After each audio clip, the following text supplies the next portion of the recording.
So hello everyone, NCERT की 11th class की ancient history के डिस्कशन में मैं शुभम आप सभी का स्वागत करता हूं। और हम जो चैप्टर डिस्कस करने वाले हैं, चैप्टर का नाम है chapter 14, decline of Mauryan empire. तो इतना बड़ा महान साम्राज्य, ठीक है, जिसकी सीमाएं अगर आप देखें तो बर्मा से लेकर अफगानिस्तान तक फैली हुई थी और कश्मीर से लेकर नॉर्दर्न तमिलनाडु तक फैली हुई थी। तो ऐसा महान साम्राज्य अचानक से कैसे उसका डिक्लाइन हो गया, कौन से ऐसे फैक्टर्स थे, ये सारी चीज़ें हम आज के लेक्चर में डिस्कस करेंगे। तो this is the most simplified explanation series and you are watching IAS social channel. तो देखते हैं एक एक करके इन सारे पहलुओं पे नज़र डालेंगे कि भाई क्या ऐसी वजह रही होगी जिसकी वजह से इस साम्राज्य का पतन हुआ। तो पहली बात आती है ब्रह्मनिकल रिएक्शन की। अगर आपको ये कहानी पता होगी तो पुष्यमित्र शुंगा, ठीक है, ये पुष्यमित्र शुंग है। He was the army general of last Mauryan ruler Brihadratha, ठीक है, ये है बृहद्रथ। एक पब्लिक के सामने इस आर्मी जनरल पुष्यमित्र शुंगा ने बृहद्रथ को मार दिया। He was assassinated by his own army general, और जिसकी वजह से Mauryan dynasty was replaced with Shunga dynasty. अब पुष्यमित्र शुंगा ने मारा क्यों था? तो पुष्यमित्र शुंगा अपने आप को ब्राह्मण समझता था, ठीक है, उसको लगता था कि मैं ब्राह्मण हूं और ब्राह्मणिकल हिंदुइज्म का वो सपोर्टर था और मौर्यंस बुद्धिज्म को प्रमोट करते थे। तो ऐसा माना जाता है कि ये एक तरीके से जो ये असैसिनेशन था, ये एक ब्राह्मणों की साजिश थी to replace Mauryans who were patronizing Buddhism with some empire, with some dynasty who will be pro Hinduism, ठीक है। तो बुद्धिज्म के सपोर्ट की वजह से जो ये थे शुंगास थे और जो ब्राह्मण्स थे, basically they were not happy with the Mauryans.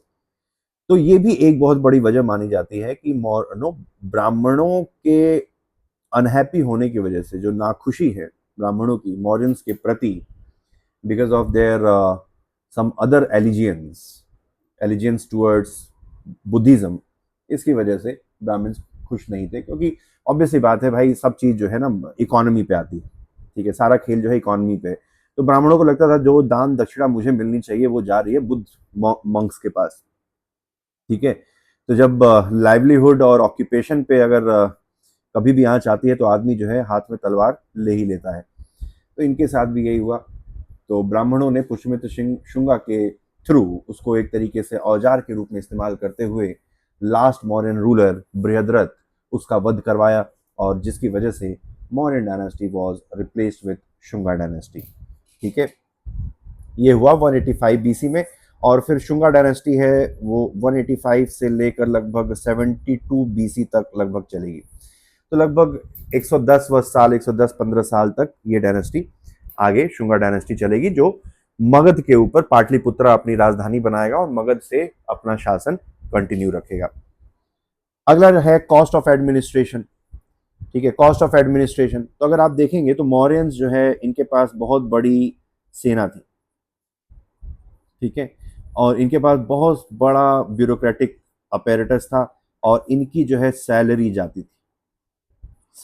थी, ठीक है, और वो भी सैलरी जाती थी कैश में। अब आप इमेजिन करिए कि अशोक के बाद मौर्यन सेना ने युद्ध लड़ना छोड़ दिया था। अभी तक तो ये सिस्टम चल रहा था, क्योंकि युद्ध होते थे तो राजा कभी भी दूसरे दुश्मन सेना पर हमला करता था तो उससे जो भी नया रिसोर्स वो कैप्चर करता था, उससे सबकी सैलरी वैलरी जाती थी। लेकिन वंस व्हाट हैपेंड कि when Mauryan army stopped fighting, ठीक है, start no they adopted the peace of pessimism, ठीक है, पैसिफिस्ट पॉलिसी। तो फिर ये जो बाहर से लूट का माल जो आना आता था, जिसकी वजह से ये सारा राजपाट चल रहा था, सबको सैलरी जाती थी, वो आना बंद हो गया।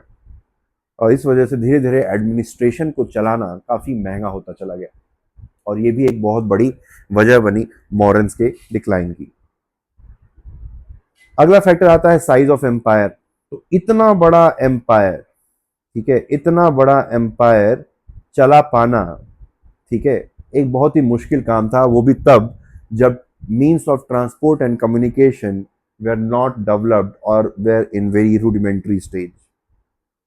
तो राजा यहां पर बैठ के मगध में पाटलिपुत्रा में बैठ के इतने बड़े साम्राज्य को चलाना एक बहुत बड़ी चुनौती थी, और जिसकी वजह से धीरे धीरे क्या हुआ कि लोकल एरियाज में रिवॉल्ट शुरू हो गए, रिमोट एरियाज में मौर्यंस के प्रति रिवॉल्ट शुरू हो गए, और धीरे धीरे वो रिवॉल्ट बढ़ते गए, और एक समय आया कि वो एक कारण बने मौर्यंस के डिक्लाइन का। ठीक है, तो साइज ऑफ एम्पायर हमेशा देखो, कई बार आप देखोगे तो एक पैटर्न है। ठीक है, कोई भी एम्पायर जो है जब अपने सबसे प्राइम पे होती है वहीं से उसका डिक्लाइन शुरू हो जाता है। ठीक है, जब अपने एकदम प्राइम पे होगी, लगे कि भाई इसको अब तो कोई हरा ही नहीं सकता, वहीं पे इसका डाउनफॉल होना शुरू होता है। अगर आप दिल्ली सल्तनत का टाइम देखें तो दिल्ली सल्तनत में मोहम्मद बिन तुगलक के टाइम पे दिल्ली सल्तनत अपने सबसे प्राइम पे थी, सबसे लार्जेस्ट टेरिटोरियल एक्सपेंस पे, लार्जेस्ट ज्योग्राफिकल एक्सपेंस पे, और यहीं से दिल्ली सल्तनत का डिक्लाइन शुरू हुआ।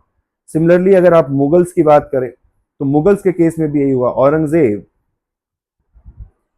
औरंगजेब के टाइम पे मुगल एम्पायर अपने लार्जेस्ट टेरिटोरियल जेनिथ पे पहुंचा, और वहीं से उसके फिर डिक्लाइन की शुरुआत होती है। तो ये हर जगह पे सेम पैटर्न आपको देखने को मिलेगा, क्योंकि ऐसा होता क्या है कि जब कोई भी साम्राज्य बहुत जोग्राफिकली बहुत ज्यादा फैल जाता है तो उसको समेट पाना बड़ा मुश्किल होता है। ठीक है, और फिर छोटे छोटे जगहों पर रिवॉल्ट शुरू हो जाते हैं, अराजकता शुरू हो जाती है, और वो अचानक से एक चेन रिएक्शन होता है, और पूरा साम्राज्य जो लगता है कि इनविंसिबल है, ठीक है, इनविंसिबल साम्राज्य अचानक से अपने ही भार के बोझ से टूटकर बिखर जाता है। ठीक है, अपने ही भार के बोझ से, ठीक है, टूटकर बिखर जाता है। अगला है सेंट्रलाइज एडमिनिस्ट्रेशन। तो सेंट्रलाइज एडमिनिस्ट्रेशन देखो, मौर्य एडमिनिस्ट्रेशन एक सेंट्रलाइज एडमिनिस्ट्रेशन था, जहां पे जो राजा है पाटलिपुत्रा में बैठ के सारा साम्राज्य चलाता था। तो सेंट्रलाइज एडमिनिस्ट्रेशन एफिशिएंट होता है कब? जब छोटी रियासत होती है, किंगडम छोटी होती है। ठीक है, और वही सेम, क्योंकि छोटा होता है तो, और एफिशिएंसी कैसे आती है छोटे होने पे? क्योंकि भाई सारा जो फैसला एक ही आदमी ले रहा है। ठीक है, तो डिसीजन मेकिंग क्विक हो जाती है, अकाउंटेबिलिटी बढ़ जाती है, क्योंकि एक ही आदमी बैठा है सारे फैसले ले रहा है, तो आप उसके ऊपर उंगली उठा सकते हैं।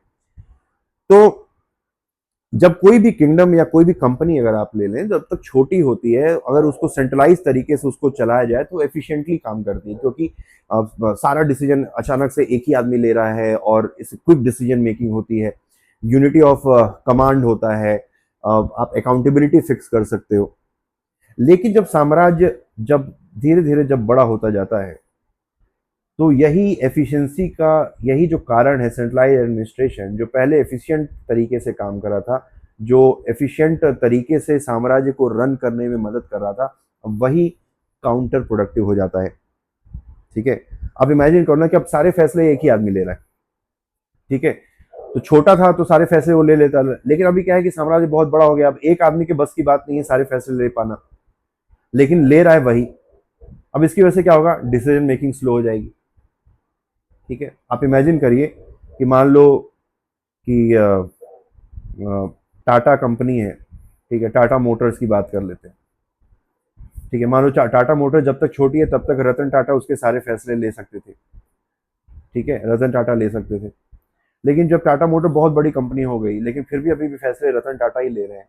मान लीजिए रतन टाटा 4 दिन के लिए बीमार हैं, या 4 दिन के लिए अवेलेबल नहीं है, कहीं विदेश गए हुए हैं, तो कोई भी छोटा फैसला होगा वो रुका रहेगा तब तक, कब तक? जब तक रतन टाटा आके उस पर फैसला न ले लें।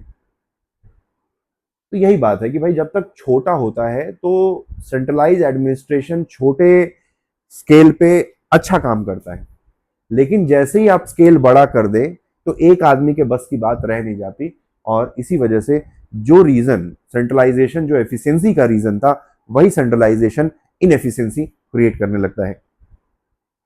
अब अगला रीजन है एफिशिएंट रूलर्स पोस्ट अशोका।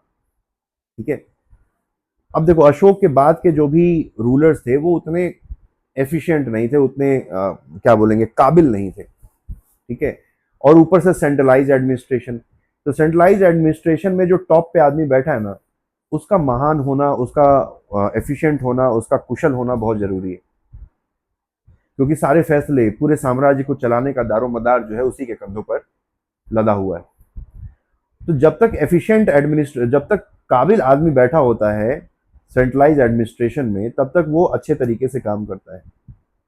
ठीक है, जैसे अगर आप देखें, चंद्रगुप्त मौर्य ले लीजिए, बिंदुसार ले लीजिए, अशोक ले लीजिए, तो ये लोग काबिल राजा थे, तो सेंट्रलाइज एडमिनिस्ट्रेशन को सही तरीके से चला पाते थे, पूरे साम्राज्य का भार वो अपने कंधों पे ढो सकते थे। लेकिन पोस्ट अशोक, अशोक के बाद के जो राजा थे वो उतने काबिल नहीं थे, और इस वजह से वो सारे फैसले अच्छे तरीके से नहीं ले पाए, और जिसकी वजह से मौर्यन एम्पायर का डिक्लाइन शुरू हुआ।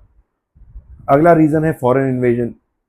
तो जब मौर्यंस का पावर जब धीरे धीरे डिक्लाइन, जब तक मौर्यंस थे तब तक तो बाहरी लोग इंडिया के ऊपर अटैक करने से डरते थे, ठीक है। पर जब धीरे धीरे मौर्य शासन, जो मौर्यन एम्पायर है, जब उसकी शक्तियां कम होने लगी, तो धीरे धीरे इंडिया में आप देखोगे फॉरेन इन्वेजन शुरू हो जाएंगे। इसी में आपके इंडो ग्रीक्स, जिसको इंडो ग्रीक्स आएंगे, इंडिया के ऊपर हमला करेंगे। फिर उसके बाद आप देखोगे कि शकाज आएंगे ईरान से, फिर आपके पार्थियंस आएंगे ईरान वाले रीजन से, फिर आपके कुशान्स आएंगे ये वेस्टर्न चाइना से। तो इन फॉरेन इन्वेजन की शुरुआत हो गई, क्योंकि बाहरी लोगों को पता चल गया था कि मौर्यन एम्पायर अब पहले जैसी बात नहीं रही। तो जैसे ही उनको ये अंदाजा हुआ कि इंडिया के अंदर उनको ज़्यादा रेसिस्टेंस झेलना नहीं पड़ेगा, तो इन्वेजन शुरू हुए, और ये इन्वेजन एक बहुत बड़ा कारण बने मौर्य एम्पायर के डिक्लाइन का। ठीक है, होता है ना कि भाई, जैसे ही आज सामने वाले को पता चला है कि सामने वाला कमजोर हो रहा है, उसके घर में फूट पड़ गई है, तो बहुत सारे लोग आ जाते हैं लूट का माल बांटने के लिए। ठीक है, तो वैसे ही था कि भाई जब पड़ोसियों को, इन लोगों को पता चला, ये जितने भी सेंट्रल एशिया और ये वाला जो रीजन है, इसमें जितने भी ये ट्राइब्स रहते थे, जब उनको पता चला कि मॉरियंस में अब वो बात नहीं रही, यानी कि इंडिया में अब डिफेंस उतना मजबूत नहीं रह गया, तो उस मौके का फायदा उठाने के लिए बहुत सारे विदेशी ताकतें हिंदुस्तान के ऊपर हमला उन्होंने शुरू कर दिया। तो ये थे कुछ मेन कारण जिसकी वजह से मौर्यन शासन का, मौर्यन एम्पायर का डिक्लाइन हुआ। और डिक्लाइन होने के बाद हिंदुस्तान की सरहद, या हिंदुस्तान की जो सरजमी है, उस पर पॉलिटिकल डिसइंटीग्रेशन या एक तरीके से अनार्की फैल गई। ठीक है, एक जो मौर्यंस ने पूरे हिंदुस्तान को एक सिंगल एडमिनिस्ट्रेटिव सिस्टम में बांधा था, अगर आप ये मैप देखेंगे, सिंगल एडमिनिस्ट्रेटिव सिस्टम में बांधा था, मौर्यंस के जाने के बाद बहुत छोटे छोटे अलग अलग किंगडम्स हिंदुस्तान में देखने को मिलेंगे।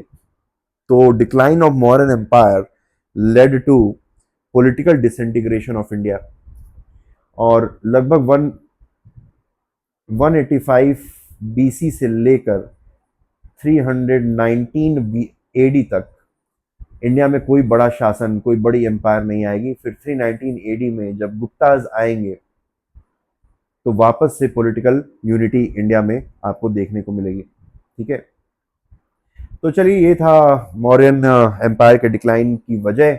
अगर आपको ये लेक्चर पसंद आया तो do subscribe to this channel, and also comment, share your feedback with me, and also share this lecture with your friends.